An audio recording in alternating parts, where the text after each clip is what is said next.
رہ گیا اسی سوال کا دوسرا حصہ کہ اللہ کی مرضی تھی یا آپ کی کوئی کمی تھی. رب کیوں چاہے گا کہ آپ ناکام ہوں اور بغیر جاب کے پھریں؟ رب تو ایسا نہیں چاہے گا. ہوتا یہ ہے کہ ہم صحیح ڈائریکشن میں موو نہیں کر پاتے.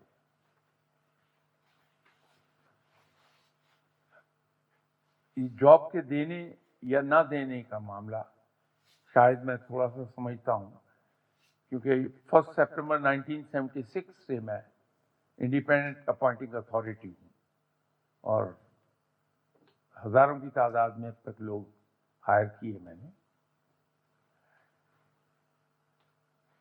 یہ کینڈیڈیٹ کی سمجھ میں نہیں آتا کہ مجھے ریجیکٹ کیا گیا کس لیے.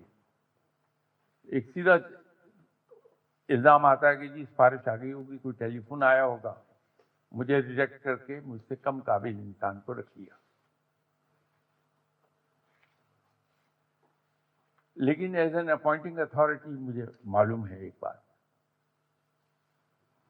کہ جب میرے کمرے میں آدمی داخل ہوتا ہے دروازہ کھول کے، جب تک وہ میرے ٹیبل تک پہنچتا ہے 50% ڈیسیژن ہو چکا ہوتا ہے مائنڈ میں کہ اسے لینا ہے کہ نہیں لینا.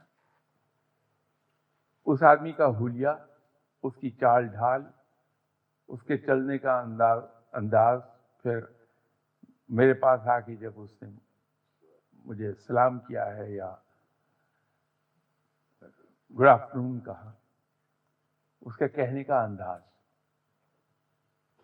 وہ 50% فیصلہ ہو چکا ہوتا ہے کہ اس کو میں نے لینا ہے یا نہیں لینا. ہم میں اور یہ جو آخری بات میں کہنے لگا ہوں، یہ جسٹیفیکیشن قطعی طور پر نہیں. اگر میں نے جسٹیفائی کرنا ہوتا اپنے آپ کو تو میں پہلے جواب دیتا. وہ یہ ہے کہ دعا میں وقت کا تعین نہیں ہوتا. اگر ایک آدمی کے پاس گئے، دعا کرائی اور اس نے کہا کہ انشاءاللہ جاب مل جائے گی، جو چیز انہوں نے نہیں بتائی آپ کے بھائی نے جو میرے پاس آئے ہوں گے کہیں، وہ یہ ہے کہ میں نے یہ کہا ہوگا کہ یہاں یا کہیں اور بہرحال جاب انہیں مل جائے گی. یہ جواب تھا میرا،